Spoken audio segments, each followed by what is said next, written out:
नमस्कार दोस्तों, मैं हूं रणधीर और आप सबका स्वागत है फिर से एक बार मेरे YouTube चैनल फिट्स एजुकेशन पे। तो आज हम लोग का लास्ट आंदोलन है, ये है ताना भगत आंदोलन। ये भी अपने आप में बहुत ही इम्पोर्टेंट टॉपिक रखता है और ये हमारा अंतिम आंदोलन होगा। ये हमारा जो सीरीज चल रहा था आंदोलन का वो ख़त्म हो जाएगा और इसके बाद हम लोग देखेंगे प्रमुख व्यक्तित्व के बारे में, जैसे बिरसा मुंडा हो गए, सिद्धू कानू हो गए, है ना, इन तिलका मांझी हो गए, इन सब के बारे में हम देखेंगे उनका जीवन परिचय। और इससे भी बहुत सारे प्रश्न एग्जाम्स में बनते हैं, मैं बताऊंगा आपको। चलिए स्टार्ट करते हैं। आगे बढ़ने से पहले अगर अभी तक आपने हमारे चैनल को सब्सक्राइब नहीं किया तो सब्सक्राइब करके बेल आइकन को प्रेस कर लीजिएगा और कमेंट करके मुझे बताइए कि आपको आगे आने वाले किस टॉपिक की वीडियो चाहिए। चलिए स्टार्ट करते हैं। पहला हमारा पॉइंट है ताना भगत। कहीं कहीं पे ये ताना लिखा रहेगा, ठीक है, इसको ध्यान देना है। ताना टाना दोनों लिखा रहता है एग्जाम में। ताना भगत आंदोलन 1914 ईस्वी में प्रारंभ हुआ था। वेरी इंपॉर्टेंट है, डेट याद रखना है। ताना भगत आंदोलन जतरा भगत के नेतृत्व में हुआ था। ये इनके नेतृत्वकर्ता हो गए, है ना। जतरा भगत के नेतृत्व में प्रारंभ हुआ था। ताना भगत आंदोलन मूलतः धार्मिक एवं राजनीतिक आंदोलन था। तो इस तरीके का प्रश्न एग्जाम में पूछता है। जैसे अभी हम बिरसा आंदोलन में आप लोगों को पढ़ाए कि बिरसा आंदोलन कैसा आंदोलन था, तो एक सुधारवादी आंदोलन था, ठीक है, और एक जनजातीय आंदोलन था वो, ठीक है। ऐसे तो जनजातीय आंदोलन ही सारा है, बट उसमें सुधारवादी आपको जो है ज़्यादा इंपॉर्टेंट याद रखना है। हम लोग बिरसा आंदोलन को सुधारवादी आंदोलन के नाम से जानते हैं। वैसे ही ताना भगत आंदोलन धार्मिक एवं राजनीतिक आंदोलन था, ठीक है। ताना भगत आंदोलन की शुरुआती चिंगारी नावाटोली के गुमला से हुई थी। शुरुआत में ये नावाटोली नामक जगह जो गुमला में पड़ता है वहाँ पे ये भड़का था और वहीं से फिर ये आंदोलन जो है वो आगे बढ़ा था। ताना भगत आंदोलन में अहिंसा को संघर्ष के अमोघ अस्त्र के रूप में स्वीकार किया गया है, ठीक है।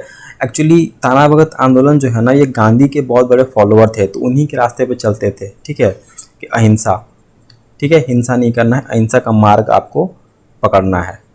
ताना भगत आंदोलन का सर्वाधिक प्रचार प्रसार गुमला, रांची, लोहरदगा क्षेत्र में हुआ।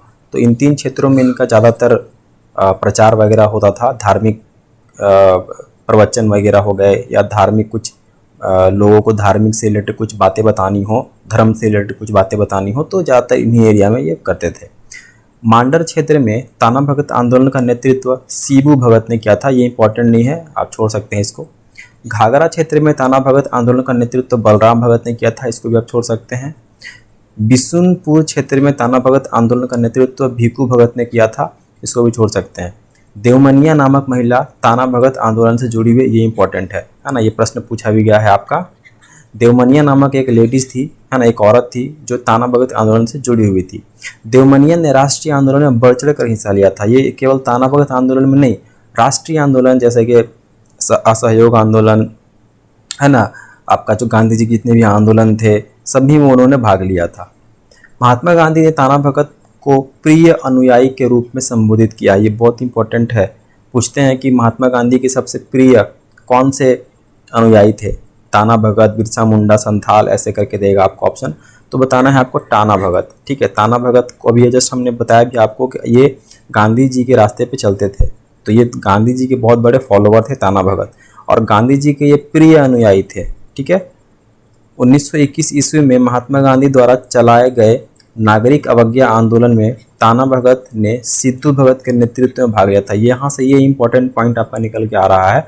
1921 में जो आंदोलन चला था हमारे पूरे राष्ट्रीय आंदोलन, उसमें गांधी जी को सहयोग देने के लिए ताना भगतों ने उसमें समर्थन किया। किसके नेतृत्व में? सिद्धू भगत के नेतृत्व में किया, ठीक है। यहाँ पे जतरा भगत नहीं है, सिद्धू भगत, याद रखिएगा। जतरा भगत मेन लीडर हैं, वो ताना भगत के नेतृत्व करता वो है, बट इस अब नागरिक अवज्ञा आंदोलन में ताना भगत का जो समर्थन मिला था गांधी जी को, वो सिद्धू भगत के नेतृत्व में ही मिला था। 1940 ईस्वी में नेक्स्ट हमारा है, 1940 ईस्वी में कांग्रेस के रामगढ़ अधिवेशन में ताना भक्तों ने महात्मा गांधी को 400 रुपये की एक थैली भेंट की थी। ये प्रश्न भी आपका एक्साइज कांस्टेबल में पूछा गया है, कितने रुपए की थैली भेंट की थी। 1940 में रामगढ़ में कांग्रेस का अधिवेशन हुआ था, जहाँ पे गांधी जी को ताना भक्तों ने 400 रुपये की एक थैली भेंट की थी। तो ये रुपए याद रखने हैं, और किसने वेट किया था? ताना भक्तों ने वेट किया था। झारखंड की उरांव जनजाति ने राष्ट्रीय आंदोलन में बढ़ चढ़कर हिस्सा लिया। ताना भगत में जो लोग थे वो उरांव जनजाति से संबंधित थे। ताना भगत आंदोलन के अनुयायी महात्मा गांधी से ज़्यादा प्रभावित थे, ये हम लोग पहले भी डिस्कस कर चुके हैं। ताना भगत आंदोलन में परंपरागत अर्थात झूम खेती की तरफ लौटने का आह्वान किया गया था। तो ये धार्मिक थोड़ा सा थे और थोड़ा सामाजिक विस्तार को भी मानते थे, तो इसलिए ये पहले जो हमारा कल्चर था उसको ही प्रमोट करते थे, जैसे कि झूम खेती हो गए, है ना, पर्यावरण की रक्षा करना, ये सब। ताना भगत आंदोलन धार्मिक से राजनीतिक आंदोलन में परिवर्तित हुआ। तो पहले ये धार्मिक आंदोलन था, बाद में ये कन्वर्ट होकर चले गए राजनीतिक आंदोलन में, मतलब कि अब ये राजनीति में भी थोड़ा सा अपना हाथ आजमाने लगे। अब ये चुनाव नहीं लड़ते थे, बट हाँ एक अंग्रेजों के खिलाफ, है ना, लड़ते थे। इनका पहले कोई मतलब नहीं होता था उनसे, पहले बस धर्म के लिए प्रचार प्रसार करते थे, बट धीरे धीरे जब है ये गांधी जी के इन्फ्लुएंस में आकर थोड़े से राजनीतिक हो गए और राजनीतिक आंदोलन में भी भाग लेने लगे। और अंत में झारखंड में भी 1914 में इन लोगों ने एक आंदोलन किया जिसको हम ताना भगत आंदोलन बोलते हैं। ताना भगत आंदोलन जनजातीय आंदोलन था जिसका स्वरूप राष्ट्रीय था। ताना भगत आंदोलन का उद्देश्य स्वशासन की स्थापना था। बेसिकली सारे आंदोलन का जो उद्देश्य था वो यही था कि स्वशासन आंदोलन था। ताना भगत आंदोलन के जनजातीय आंदोलन में राजनीतिक जागरण का अधिष्ट स्पष्ट प्रभाव देखने को मिलता है। रांची जिला टाना भगत पुनर्वास अधिनियम 1948 में पारित हुआ था। हाँ, ये भी आपका इम्पोर्टेंट है ना। जनजातीय आंदोलन का मुख्य कारण दीकुओं का शोषण था। दीकुओं मैंने बताया आपको पहले पुराने वीडियो में कि दीकू हम लोग बाहरी को बोलते हैं, जो बाहर से आके झारखंड में बस गए उनको हम लोग दीकू बोलते हैं। मतलब यहाँ के जो निवासी थे वो इनको दीकू या दीकुओं बोलते थे। ठीक है, चलिए अब हमारे पास है कुछ MCQ इसी से रिलेटेड है, ताना भगत आंदोलन से, उसको हम थोड़ा देख लेते हैं। पहला प्रश्न है, ताना भगत आंदोलन कब शुरू हुआ था? 1905, 1914, 1967, 1850। तो हमारा ऑप्शन नंबर बी जो है वो सही हो जाएगा। 1914 में शुरू हुआ था ताना भगत आंदोलन। किसके नेतृत्व में? तो सेकंड क्वेश्चन वही आपसे पूछ रहा है, ताना भगत आंदोलन की शुरुआत किसने की थी? जतरा भगत ने की थी। ठीक है, चलिए नेक्स्ट हमारा है, व्याख्या को देख लेते हैं। ताना भगत आंदोलन की शुरुआत जतरा उरांव ने की थी। यह आंदोलन 21 अप्रैल 1914 को एक पंथ के रूप में गुमला से प्रारंभ हुआ था। इस आंदोलन के प्रमुख उद्देश्य स्वशासन की स्थापना करना था। इस आंदोलन के मुख्य क्षेत्र कुड़ू, मांडर, चैनपुर व विशुनपुर थे। सिसई थाने के देवमनिया नामक महिला ने इस आंदोलन में प्रशंसनीय भूमिका निभाई थी। इस आंदोलन में मांस, मदिरा का त्याग, आदिवासी नृत्य पर प्रतिबंध व झूम खेती की वापसी पर मुख्यतः जोर दिया गया था। तो ये बेसिकली जब हम लोग मेंस लिखते हैं तब लिखने में काम आता है ना, तो आप इसको स्किप कर सकते हैं, छोड़ सकते हैं। चलिए नेक्स्ट है, निम्न में से किस जनजाति किस आंदोलन को कुरुख धर्म आंदोलन के नाम से भी जाना जाता है? तो ताना भगत आंदोलन को जाना जाता है, क्योंकि ताना भगत में जितने भी जो जनजाति थे वो उरांव थे। ठीक है, जतरा उरांव इनका नाम था पूरा। 1920 के दशक में आदिवासियों का कौन सा आंदोलन गांधी के सत्याग्रह आंदोलन से जुड़ गया था? वेरी इंपॉर्टेंट, ये थे आपके ताना भगत आंदोलन, है ना। मैंने बताया था ना, सिद्धू भगत के नेतृत्व में जुड़ गए थे, है ना। अभी हम लोग पढ़ के आए ऊपर थ्योरी में। झारखंड के इतिहास में किस अभियान या आंदोलन में जर्मन बाबा के गीत गाकर उनके समर्थक उनका आह्वान करते थे? तो जर्मन बाबा, ये क्वेश्चन भी आपका पूछा गया है एग्जाम में। ठीक है, तो जर्मन बाबा का गीत गाकर जो ताना भगत आंदोलन है ना, वो समर्थन जुटाते थे या उसके आह्वान करते थे। पहला आदिवासी अहिंसक आंदोलन ताना भगत आंदोलन किस जनजाति से संबंधित था? तो ये उरांव थे। ठीक है, जतरा उरांव इनका नाम ही था, तो उरांव जनजाति थे ये। ताना भगत आंदोलन के सूत्रधार जतरा भगत को कब गिरफ्तार किया गया था? वेरी इंपॉर्टेंट है ये, है ना। इनके प्रमुख नेता को गिरफ्तार किया गया है, तो इम्पोर्टेंट तो होगा ही। तो ये हो जाएगा हमारा ऑप्शन नंबर बी, 1916 में गिरफ्तार कर लिया गया था। तो 1914 में आंदोलन स्टार्ट हुआ और 1916 में से इन्हें गिरफ्तार कर लिया गया 2 साल के बाद। ताना भक्तों को मांस खाने की स्वीकृति किससे मिली थी? तो हो जाएगा आपका ऑप्शन नंबर बी, शिबू भगत से मिली थी। चलिए व्याख्या को देख लेते हैं। ताना भक्तों को मांस खाने की स्वीकृति शिबू भगत से मिली थी, जिसके कारण ताना भगत 2 भागों में विभाजित हो गया, मांसाहारी व शाकाहारी। मांसाहारी लोगों को जुलाहा भगत व शाकाहारी लोगों को अरुआ भगत, यानी कि अरवा चावल खाने वाले कहा जाता था। ये very very very very very important है। एक्चुअली सिद्धू भगत जो थे ना, या शिबू भगत, जो कि गांधी के समर्थक में थे और गांधी जी के आंदोलन में भी इन्होंने पार्टिसिपेट किया था 1920-21 में।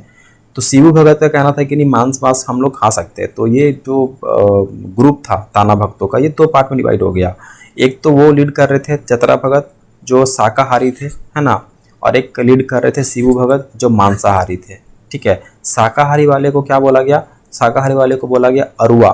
तो अरुआ यहाँ पे एक चावल होता है जिसको हम लोग बोलते हैं अरवा चावल।